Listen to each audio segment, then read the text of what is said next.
Detachment 726, forward march.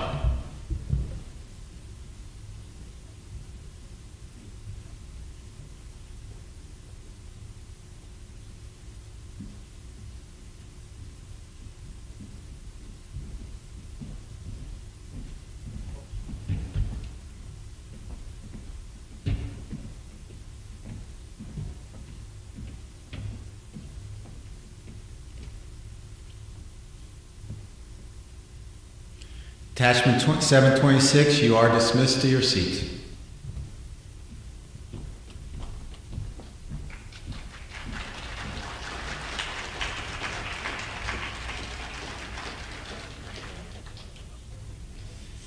Honor Escort Jim Chrisman. Everyone please sit. Be seated.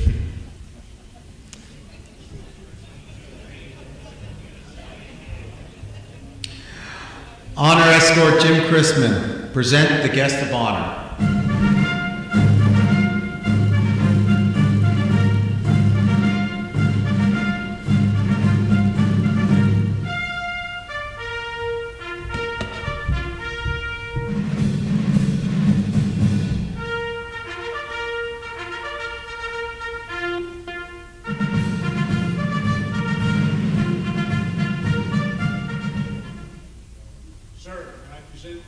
Major General Stephen T. Johnson.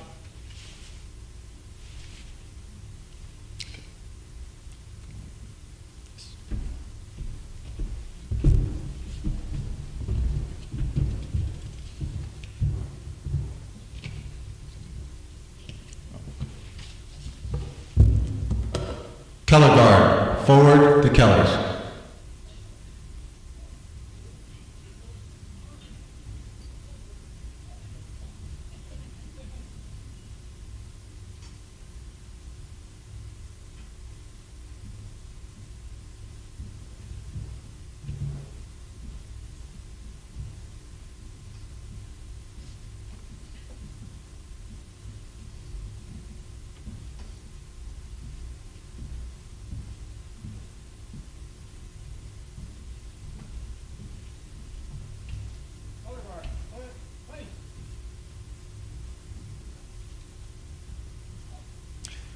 And now, the national anthem will be sung by Bullet Bob Daly. Present arms.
Order up.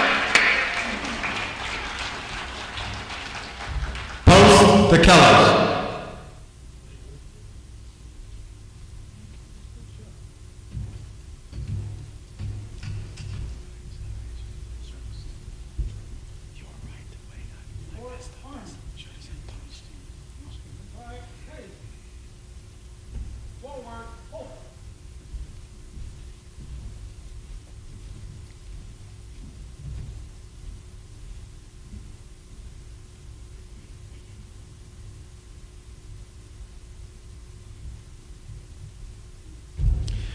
Ladies and gentlemen, Bill Babcock will now read the first birthday message as given by the 13th Commandant.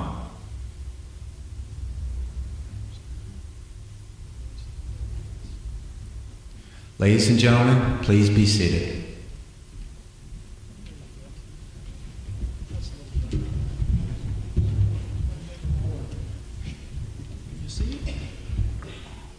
see or do you want a light on? Is there a light? Yeah, I prefer a light. Good.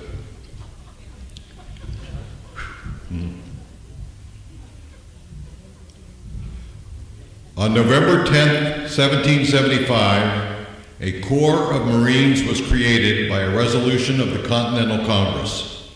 Since that date, many thousand men have borne the name Marine. In memory of them, it is fitting that we who are Marines should commemorate the birthday of our Corps by calling to mind the glories of its long and illustrious history. The record of our Corps is one which will bear comparison with that of the most famous military organizations in the world history. During 90 of the 146 years of the existence of the Marine Corps has been in action against the nation's foes. From the Battle of Trenton to the Argonne, Marines have won foremost honors in war, and in the long eras of tranquility at home, generation after generation of Marines have gone gray in war in both hemispheres and in every corner of the 7 seas, that our country and its citizens might enjoy peace and security. In every battle and skirmish since the birth of the Corps, Marines have acquitted themselves with the greatest distinction, winning new honors on each occasion, until the term Marine has come to signify all that is the highest in military efficiency and soldierly virtue. This high name of distinction and soldierly repute, we who are Marines today have received from those who preceded us in the Corps. With it, we have also received from them the eternal spirit which has animated our Corps from generation to generation and has been the distinguishing mark of Marines in every age. So long as that spirit continues to flourish, Marines will be found equal to every emergency in the future as they have been in the past, and the men of our nation will regard us with worthy successors to the long line of illustrious men who have served as soldiers of the sea since the founding of the Corps. Signed, John A. Lejeune, Commandant, Marine Corps.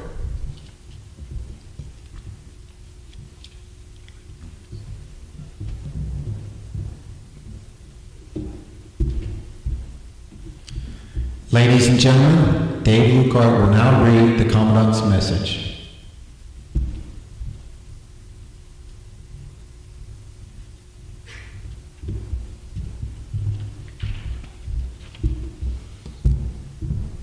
As we pause to celebrate the 237th birthday of our Corps, we reflect on the rich legacy of service handed down to us. We recommit ourselves to the task at hand, and we look forward toward a bright future in service to our country. Marines exist to fight and win our nation's battles. We are most proud of our well-earned reputation for answering the clarion call first. This was never more evident than at the epic Battle of Guadalcanal 70 years ago. Picked to lead the first Allied counteroffensive of the Pacific War because they were most ready, Marines landed on 7 August 1942 in the Solomon Islands. They persevered through months of unremitting deprivation and bitter combat.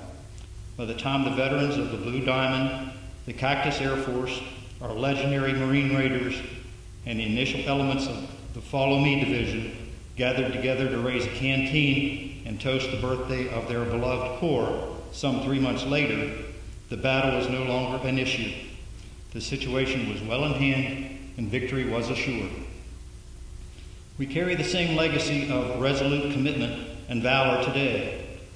Over the past year, Marines have stood first in the toughest of circumstances and on numerous occasions. We've taken the fight to the enemy in Helmand and to the Horn of Africa.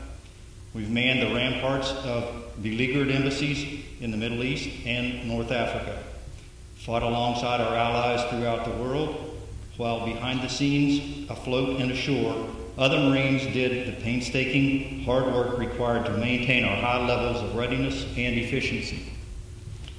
As we look toward the future, we know that our sentimental place in the hearts of our fellow Americans and critical role in the defense of our way of life are assured.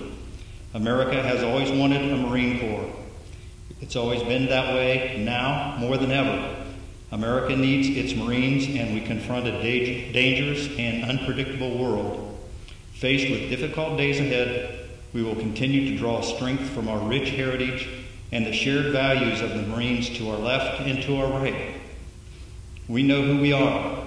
We know what we stand for. As ever, we will strive to found worthy of the legendary trust of our fellow Americans. I salute the enduring faithfulness of those who have gone before, of those who wear our cloth today, and of the families who stand so resolutely at our sides. Happy birthday, Marines, and Semper Fidelis.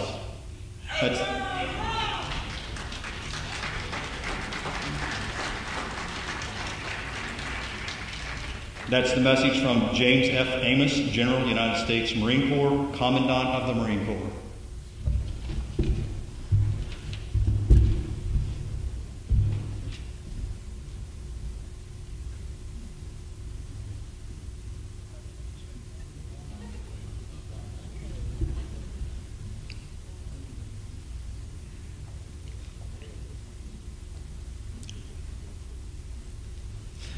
Ladies and gentlemen, may I present the Commandant of Detachment 726, George Tracy.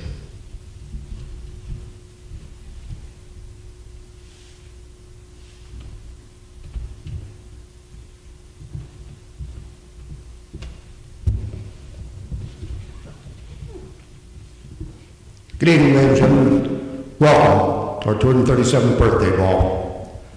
For those of you returning from last year and other years, thank you for coming back. We hope you enjoy it again. For all of you first-timers, welcome. We're pretty sure you'll enjoy it and want to come back again. I'd like to provide one bit of information. We're missing one member tonight, Carl Roll. Many of you know Carl's from Bethel Park, was a school crossing guard, was injured about 5 to 6 months ago, hit by a car. He underwent a lot of surgery. He underwent hospital care. He was in a couple of different rehab homes. And we had hoped to have Carl here tonight and at our last monthly meeting, but unfortunately took a turn for the worse, and he's still hospitalized. So we're waiting, and hopefully we'll have Carl back soon. Our prayers are with him. A few people I'd like to recognize tonight before we get started. One of them is Commander John Normal, Commander of American Legion Post 760 in Bethel Park, where our detachment meets every month. John, would you please stand?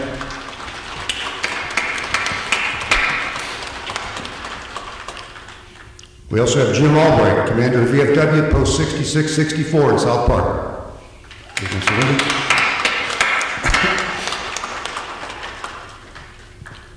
We have Donald Rice Jr., Commander of the Sons of the American Legion Squadron in Bethel Park.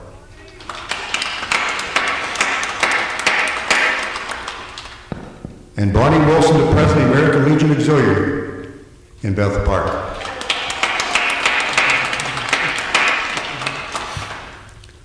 We've also got a crew that I'd like to have you stand and recognize.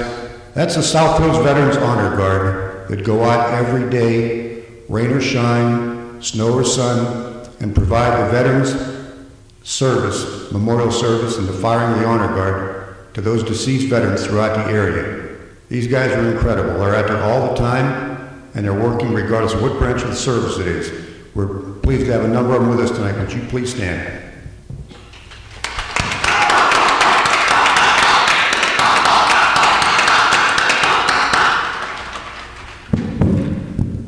Kelly Walsh has been kind enough to take pictures at our ball, and Kelly will be doing it tonight after dinner. She'll start taking pictures. There's a set of flags out in the room where the hors d'oeuvres were served. She'll take a picture, and you have a complimentary picture of your attendance at the ball tonight, courtesy of Kelly Walsh.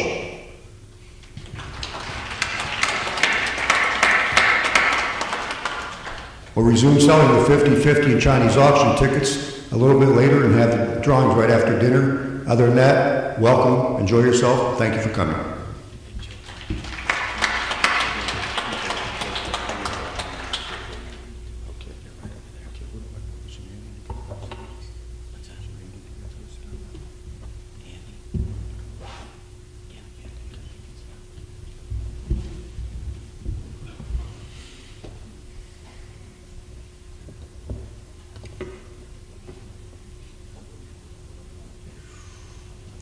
That would be a terrible thing. Hey, Dave. More fun. Wheel it more towards the center. Yes.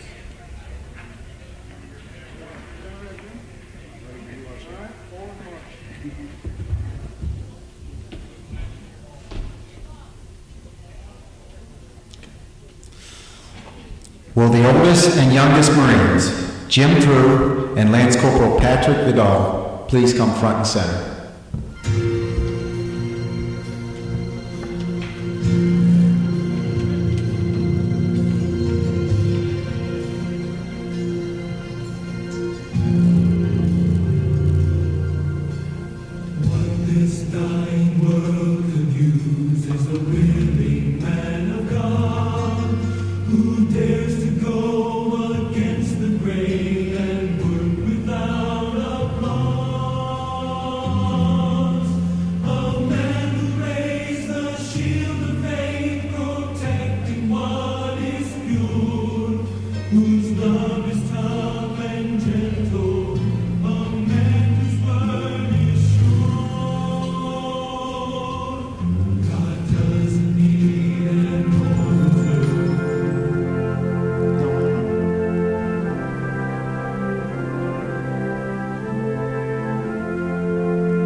It is customary at Marine Corps birthday celebrations worldwide to cut a traditional cake in celebration of the birth of our illustrious Corps.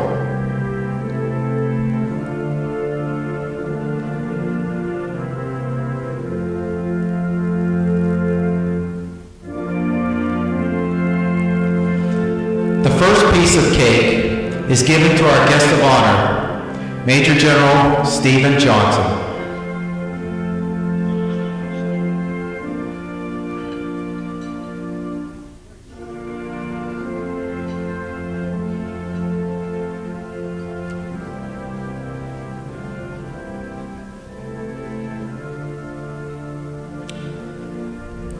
The second piece of cake is given to our oldest Marine present, Jim Drew. Jim was born on January 2nd, 1922, and enlisted in the Marine Corps on January 15, 1942.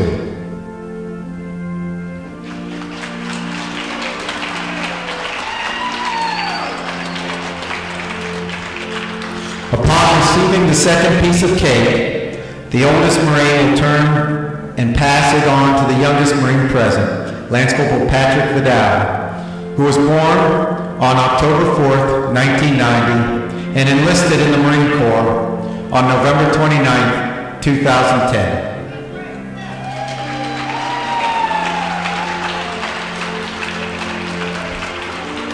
Thereby signifying the passing of experience and knowledge from the old to the young of the Corps. This further emphasizes the fact that we care for our young Marines before taking care of ourselves. And so it must be.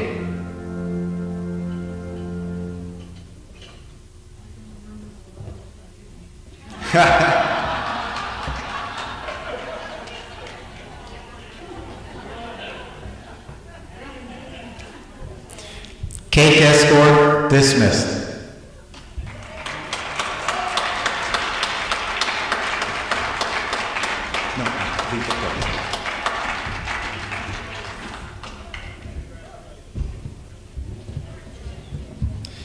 Ladies and gentlemen, allow me to present our guest of honor, Major General Stephen Johnson.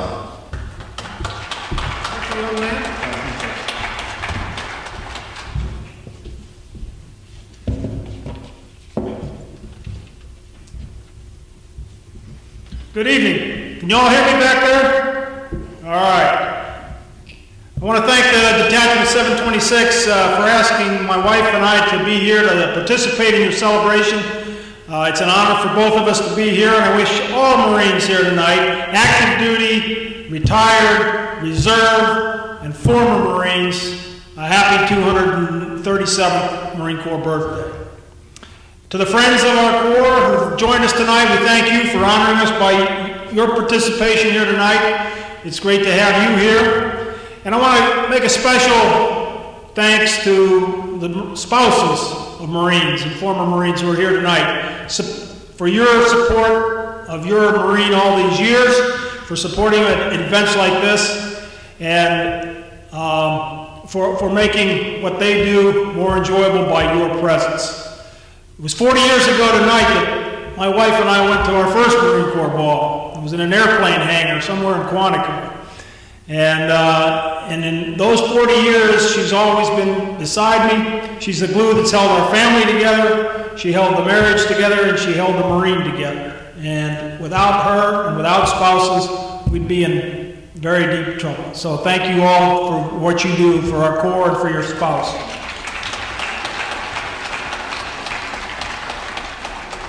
Our former Commandant, Mike Hayden, told a story several years ago about he would go weekly to Bethesda during 2005, 2006, when in the heart of the Iraq War. He would go to Bethesda Hospital every week, and he would meet the Marines that were there and visit them and present Purple Hearts to those who had been wounded.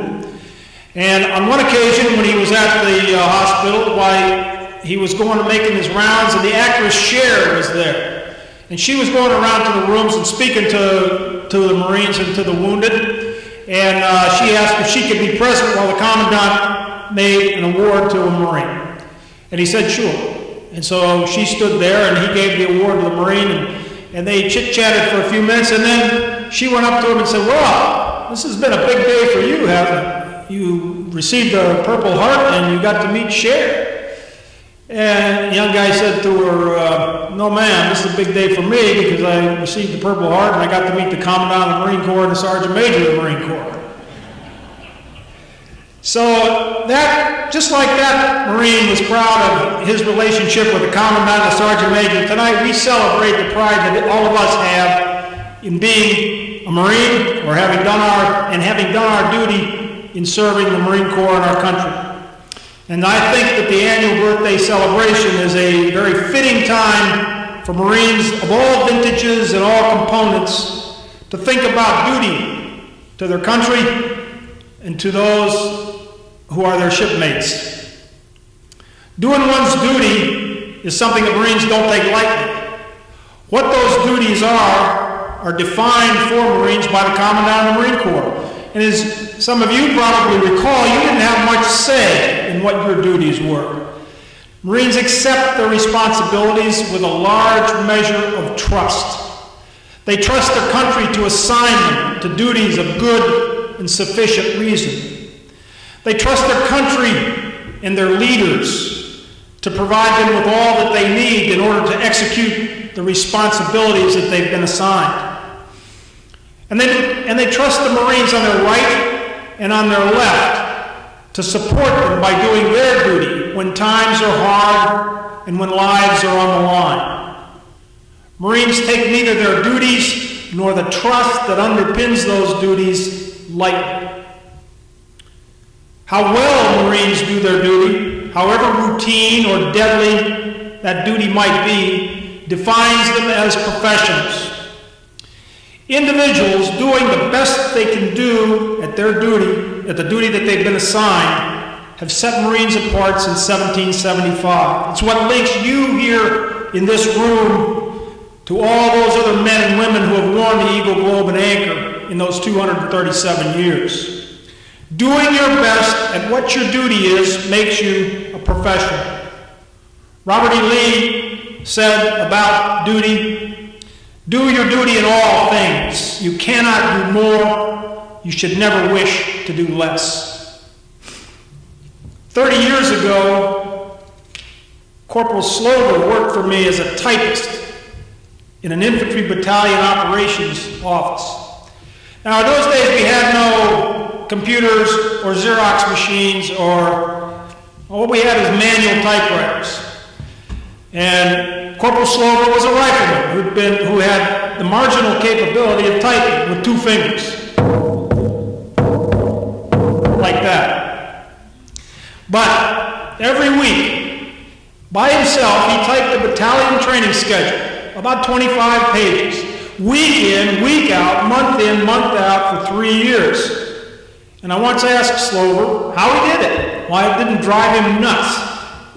And he said, "Sir, this is what the Marine Corps wants me to do. I do it the best I can because it's my job." Now, Slover trusted that I was assigning him duty that was worthwhile, and he did it to the best of his ability. He's an example of a Marine doing his duty regardless of the nature of the job or the fact that he probably would have wanted to do something else. But he was a professional, and his attitude and his example have stuck with me for over 30 years. And why Marines are committed to doing their duty? They do it simply because others depend upon them. If they don't do their duty, they'll let their shipmates down. They'll let their friends down. They'll let their units down. And they won't accomplish the mission that the Marine Corps or their country has given them. For 237 years, Marines have carried out their duties despite hunger, hardship, danger, sacrifice, because others depended upon them to do so. One evening in June of 2005, I attended a memorial service for a corpsman in one of my battalions who had been killed in action in Iraq. The service was in a makeshift chapel. It was an old building in which they had built tiered seating, and it was like a small amphitheater. And there were about 150 Marines in that amphitheater, inside the place, and a whole lot of other ones outside. It was very clear that the doc had been a very popular, very important member of his unit, and that his death had significantly touched many of his friends. It was very hot in that place, and everyone was dripping sweat. Before the service, the building was silent, except that you could tell that there was some crying and sniffling going on. And I looked around the place, and I thought at that time how much those Marines still looked like boys. They were boys who were in pain because a friend had moved away, or someone who had a friend that had gone away. They had a very appropriate service for the doc. And then after the silence that comes after taps, the gunny went down to the front and said kindly but firmly, "Okay, the service is over, saddle up." They all got up and filed out of that little chapel, and they did so, and as they did so, they ceased being boys and they became men again. The sadness certainly remained, but the crying had stopped, and they turned their attention to their mission, to their duty. They got their gear on, they loaded onto trucks and Humvees, and they went back into the very dangerous streets of Karma or Sakhalin or wherever it was that we had assigned them to fight at that time. There wasn't a lot of shouting or confusion or emotion. They were Marines again on the job, dedicated to their friends who remained, dedicated to their units, and dedicated to the mission that we had assigned them. They went out there knowing the hardships and the dangers, but they went to do their duty because they were professionals. They trusted their leaders, and they knew that others on their right and on their left depended on them in those dangerous moments. And as they saw them go, I felt the full weight of my responsibility to make wise decisions about where they were employed, to provide them with what they needed to get the job done, and to shape the situations in the future that I would ask them to face so that they could be successful. Our sense of duty to each other and to our country bound us together at that time. And it was what linked us to generations of Marines who've gone before us. And it is what binds us together tonight as we celebrate 237 years of service of the Marine Corps to the nation. So as you enjoy this evening in this location, I ask you to remember all the Marines who are performing their duty to their country tonight in places far less hospitable than the South Hills Country Club.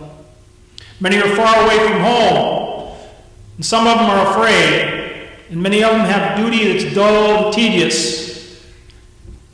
They're going to be called on to fight, and some of them may be wounded, and some may die. But they're all linked together in one family because they are committed to doing their duty for their country. the Marine Corps, and the people on their right and left. They are professionals. They are Marines.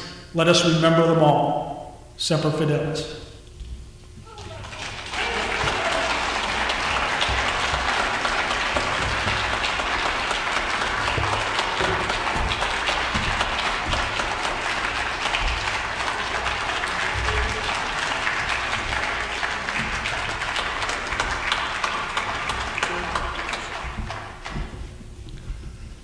Please be seated. Thank you very much, General Johnson. We have a normal procedure with the detachment where we provide a gift to our speaker. In past years, it's been a jacket from the 726 detachment. And last year, Gunner Kirsch was our speaker. Gunner Kirsch still hasn't gotten his jacket because we had a problem. The gentleman who was providing jackets for us passed away. It's taken us a year to get them back. I got the jackets on Tuesday, so Gunner will have them here shortly. We're getting ready to do something tonight, and General Johnson made a request, which we're going to be very proud and happy to honor. He asked that in lieu of a gift to him, the detachment make a donation to a young Marine by the name of Douglas Vitale, who lost several limbs to an IED. He was wounded, he came back, was taken down to Walter Reed, had a couple of minor strokes, then had a major stroke, damaged his brain. They had to remove part of his skull. His wife has remained by his side, remained with him. She was born and raised in Peters Township. He's still in Walter Reed paralyzed, but they're working with him, and the plan is during 2013, they're going to bring him back here to Peters to get on with his life. The detachment's going to make a donation of $100 in the name of General Johnson to the Doug Vitale Fund. And I'd like to ask and tell people that outside at the Chinese auction 50-50 table, the detachment is also going to put a bin. If anybody else would like to contribute in General Johnson's name, please do so tonight. Thank you, sir.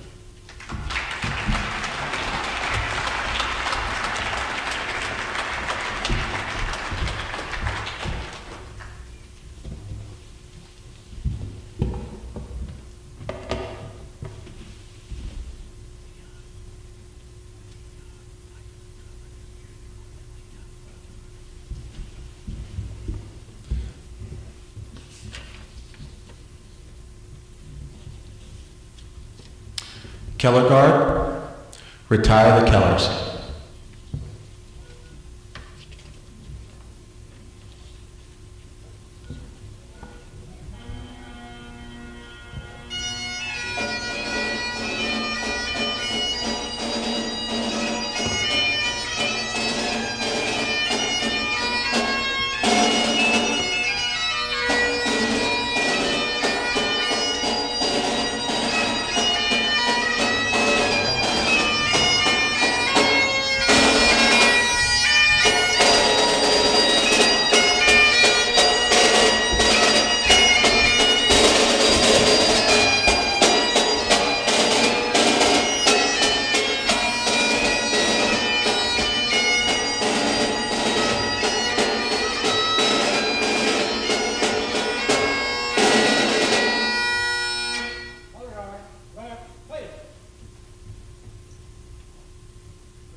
Ladies and gentlemen, please remain standing for the playing of the Marines Hymn.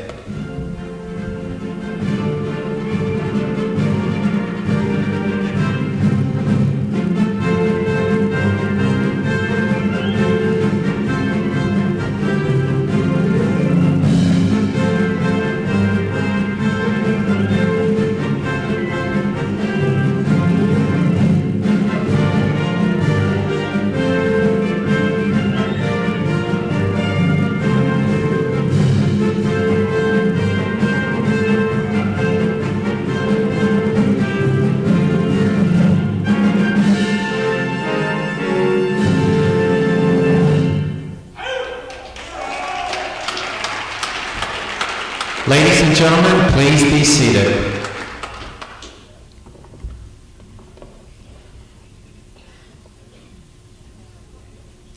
Ladies and gentlemen, this concludes the official ceremony portion of the evening. At this time, I would like to spend a few moments talking about the Keystone Young Marines program, which is a program that the Marine Corps League supports. Keystone Young Marines is a youth education service program for boys and girls ages 8 through the completion of high school. The Young Marines promote the mental, moral, and physical development of its members. The program focuses on character building, leadership, and promotes a healthy, drug-free lifestyle. The Young Marines is the focal point of the Marine Corps youth drug demand reduction efforts. And now I'd just like to take a moment to recognize the staff of the Keystone Young Marines. If you would, please stand. The CEO is Gunner retired Paul Kirsch, our speaker from last year. Mr. John Donnelly is the XO. And our unit adjutant is Bettina Radcliffe.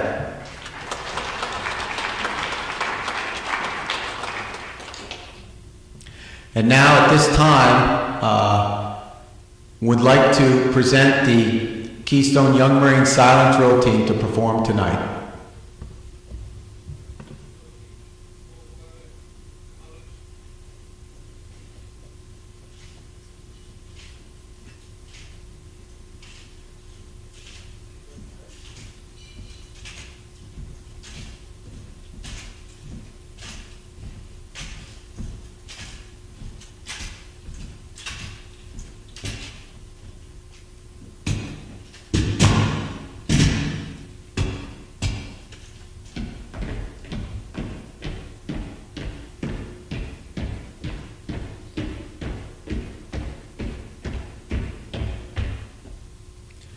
Young Marine Master Sergeant Jacob Posnack. Young Marine Gunnery Sergeant Shana McIntyre. Young Marine PFC Vincent, as you were. Young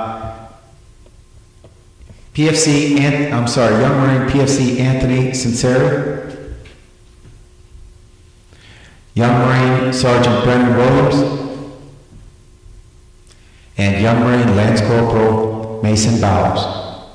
Your Young Marines, Keystone Oaks Young Marine Silent Drill Team.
Ladies and gentlemen, once again, please welcome Commandant George Tracy.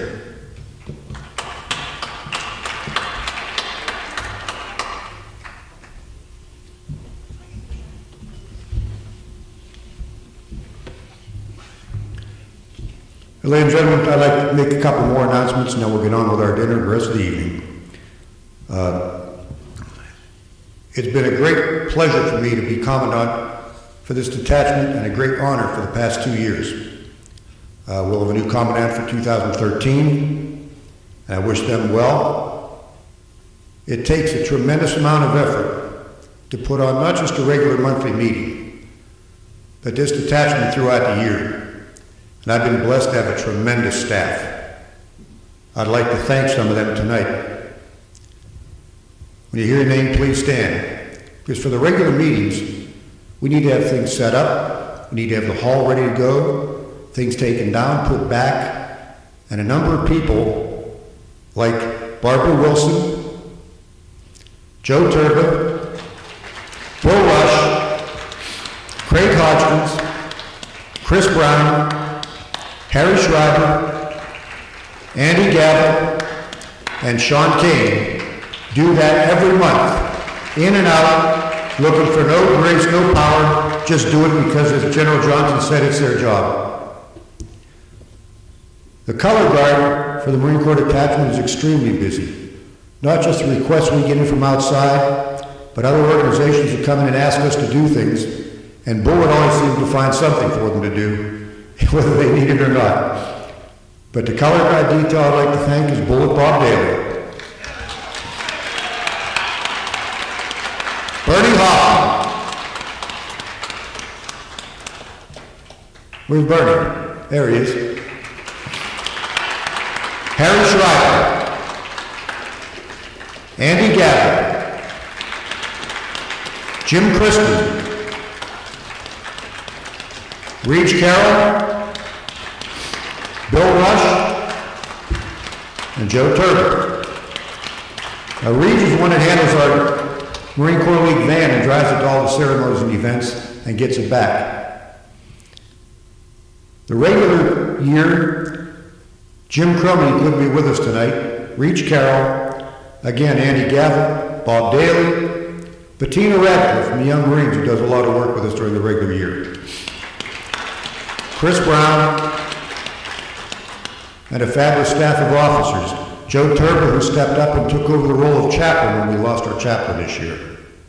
Jim Crispin, who was kind enough to be the judge advocate for the remaining portion of the year and did a great job for us. Bill Rush, who was my senior vice all year.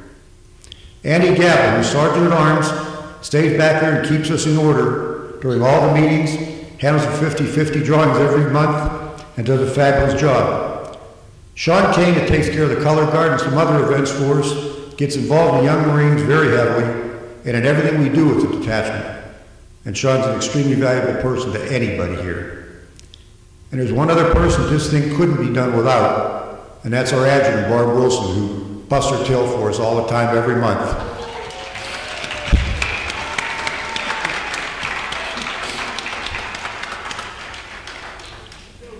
To put on this ball, we'd like to thank Mike Scott and Ed Tom Sola, our piper and drummer, to come here for the last couple of years and do a great job for us.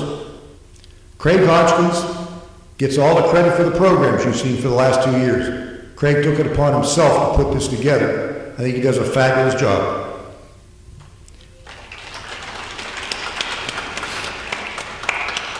Bullet Bob Daly and everything he does for us in the command and setting it up. And the last one is Sean Kane. Sean Kane did a lot of work here. And I said the last one, but I'm leaving one more. Everything you see out there in the Chinese auctions, all your table numbers, names, and everything else, is all the sole effort of one Barbara Wilson, the adjutant.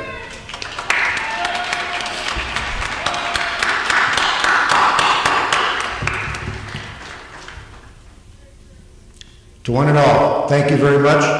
Hope you have a great evening. Thank you, great staff. It's been a pleasure and an honor.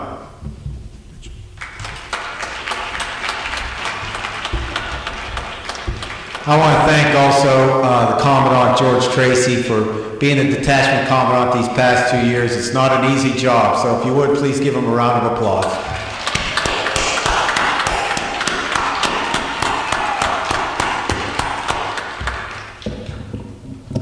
Now, at this time, if Lieutenant Colonel Shannon Crowley would stand and give us our invocation. She is the chaplain for the I believe the Legion, correct?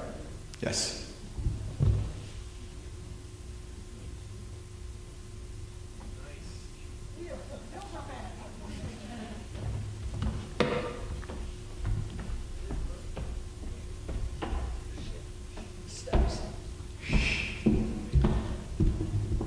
I would just like to say before I start, I'm honored to do this as a retired Air Force officer.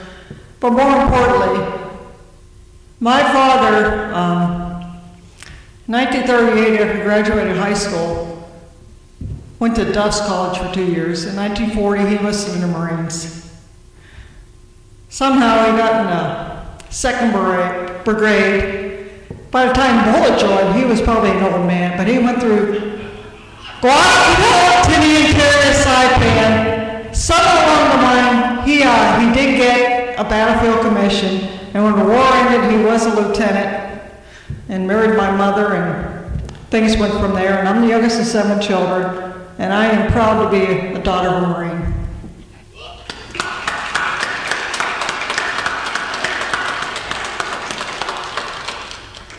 I'll never live this down with the honor guard. Okay. Please bow your heads. Almighty God, giver and sustainer of life and liberty, grant that we, as we gather this evening to celebrate the 237th anniversary of the founding of the United States Marine Corps, our thoughts may be upon you and those who have served our country in war and peace. Lord, for all good things you have bestowed upon us, we give thanks. Our homes, our families, and for those good friends we've gathered here tonight, even though we're not all Marines. We give thanks for the good we are about to receive from thy bounty, and we ask your blessings on it and for those who have prepared it. We thank you for sharing your life with us, both in this meal and all that you do to sustain us. And we ask a win for West Virginia tonight versus Oklahoma State because they're losing. And we ask this all in your holy name. Amen. Thank you, Colonel.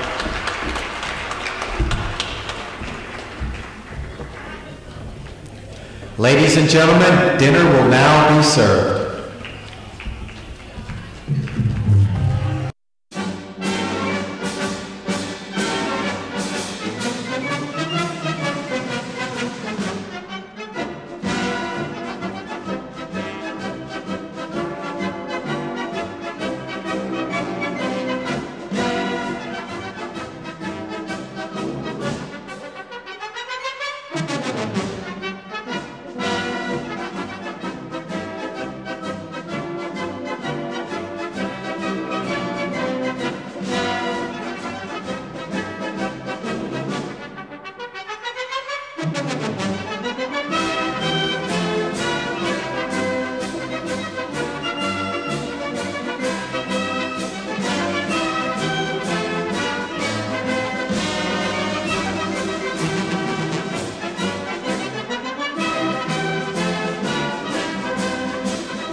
could do one thing to help prevent 36,000 deaths, help decrease hospitalizations and the spread of disease, what would it be?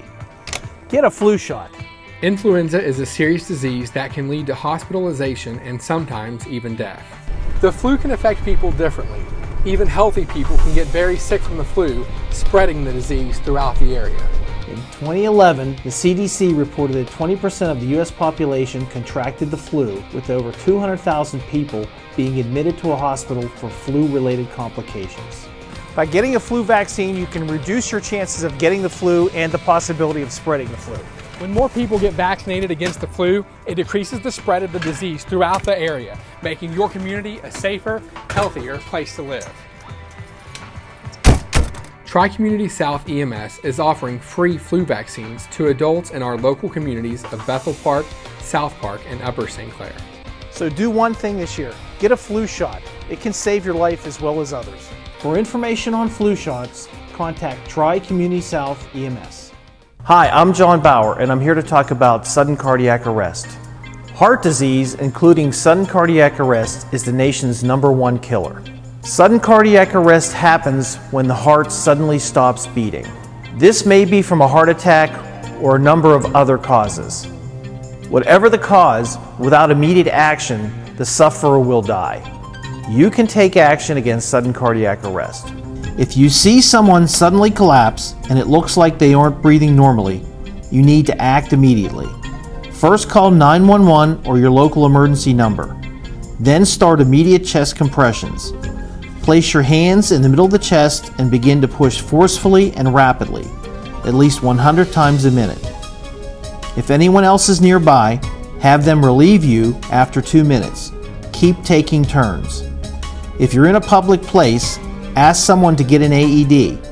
When it arrives, open it up and follow the voice instructions. Don't stop chest compressions until the AED tells you to. Keep going until rescuers arrive. Sudden cardiac arrest is survivable if immediate action is taken. You can make a difference. To learn more or to learn CPR, contact Tri-Community South EMS at 412-831-3710. Be a lifesaver. Learn CPR.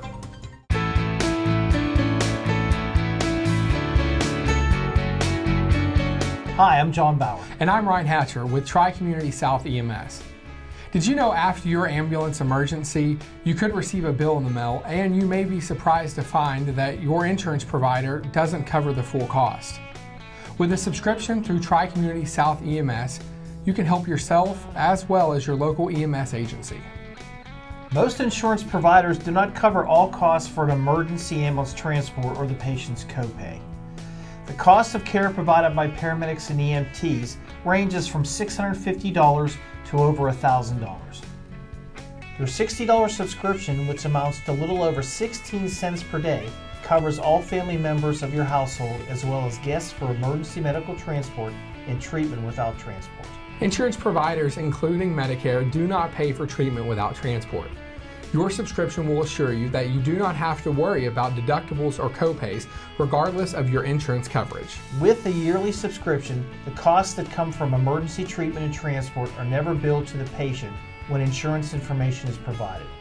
We have agreements in place with surrounding EMS agencies to provide our subscribers with subscription benefits in those areas.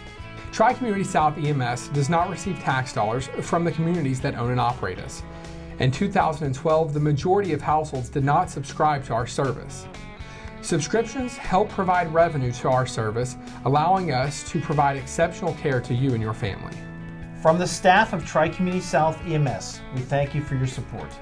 Help us in 2013 continue to provide the highest level of care when an emergency takes place by joining our team and subscribing to Tri-Community South EMS. For more information regarding subscriptions or to subscribe online, visit our website, tcsems.org.